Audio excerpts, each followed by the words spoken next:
भाई मैंने Kalinga organic farm रो आउ एक सुंदर वीडियो को आपण मानक स्वागत।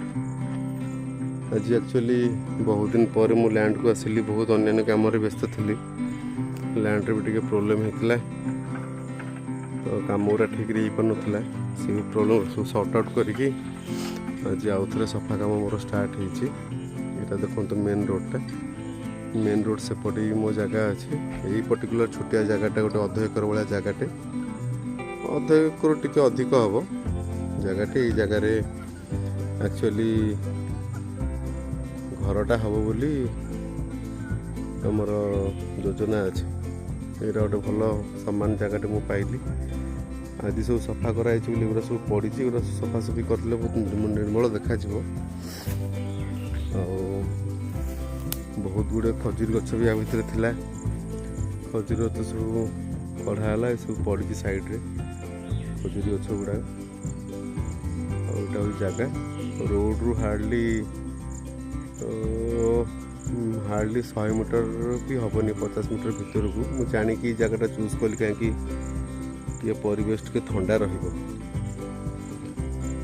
जगह टे भल लगुच, प्लेन अच्छे, बेसी किसी खर्च करा पड़ो माने खर्च माने समतल करा खर्च पड़ोनी, समतल ऑलरेडी अच्छे। सबुठ बेस्ट पार्ट है ये मोर आउ गोटे कूଅ अच्छे। यहाँ गोटे पत्थर कूଅटे देखो, जदि आप देखिपे टे गछ रही जाइए भल कि ट्राए कर उठाइवाई।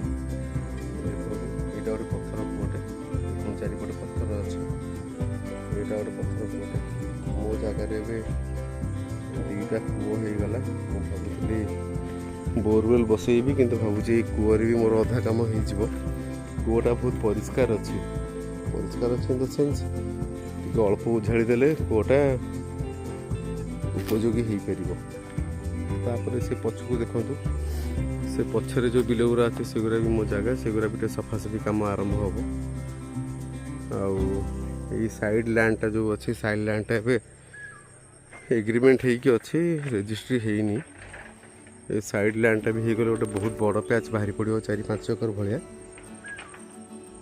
तो यहाँ गोटे पैच रे मु किसी फार्मिंग भी स्टार्ट कर पारि। तो यहाँ हूँ प्लान एपर्तंतर। घर कम स्टार्ट हेले घर कम केमती करा कौन मु तो भावुची बहुत बेसिक घरटे करी। घर पे ये खर्च करी, बहुत बेसिक घरटे गोटे करके सिफ्ट ना जाए कि किसी कम आरंभ करहबनी। प्रथम ये आसिया पड़ो, रहा पड़ो, तापर आपण मैंने किसी वीडियो देखा पाइबे चाषर प्रोग्रेस। ये गोटे सुंदर जिनसटे भी अच्छे, आपको देखा।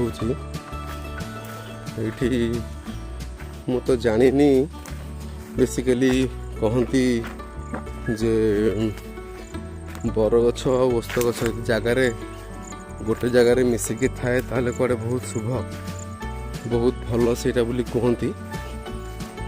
तो लकीली मोर यही प्लॉट रे गोटे बरगछ गोटे ओस्त गछ लगी अच्छे। जदि आप देखिए ये गोटे बरगछटे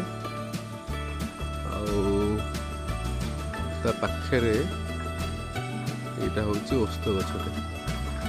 आ गोटे पाखे गोटे अँला गछटे भी हो, मे भी जंगली अँलाटा जानी, फ्रुटिंग्स तो किसी ना। एवं गोटे अँला गछटे भी अच्छी। और ये लैंडटा भी पैचटा भी मोर से पछ पर्यंत भी गोटा लंबी। हो भाई आज ये आउ किसी अपडेट्स मु शेयर करी। जदि किसी काम आरंभ कली से अपडेट मुझे शेयर करी। Thank you. हेलो सांग मैंने, यहाँ एक्चुअली मेन रोड जोटा आपन को देखी, ये मेन रोडटा सेपटे साइड रे मो गड़िया पोखरीटा अच्छे से पटे। से जो रोडटा जो एंड हो पोखरीटा गोटे अच्छे मोर। ये मेन रोडटा यहीपटे घर हम। आईपटे सब एपटे आहरी 4-5 एकर मोर अच्छे, जोटा कि सफासफी कम ए चली। सब अच्छा मुना हाई कर दियो। ହାଇ କରିଦିଅନ୍ତୁ। ଆପଣ ବି ହାଇ କରିଦିଅନ୍ତୁ ବନ୍ଧି ବାବୁ। ଏମାନେ ସବୁ ଅଛନ୍ତି ଟିମ୍ରେ, ସଫାସଫି କାମ ଜୋରସୋର ଚାଲିଛି। ଆଉ ଏଇଟା ମିନିମମ୍ ଲାଗିବ 7-8 ଦିନ ଭଳିଆ ଲାଗିବ ଏଠି ଜାଗା ଯେଉଁ ସଫା କରିବା ପାଇଁ। କିନ୍ତୁ ଏଇ ଜାଗାରେ ଟିକେ ଉପର ନିଚା ହେଇକି ବି ଅଛି, ଆକୁ ଟିକେ ସମାନ କରିବାକୁ ପଡ଼ିବ। ତାପରେ ପାଣି ଲାଇନ୍, ଡ୍ରିପ୍ ଲାଇନ୍, ସୋଲାର ଏଗୁଡ଼ା ସବୁ କଲା ପରେ ଯାଇକି ଫାର୍ମିଂ କାମ ଆରମ୍ଭ ହେବ। এটা ଜଷ୍ଟ ଷ୍ଟାର୍ଟ ହେଇଛି, ଏବେ ବହୁତ ଆଗକୁ ଯିବାର ଅଛି।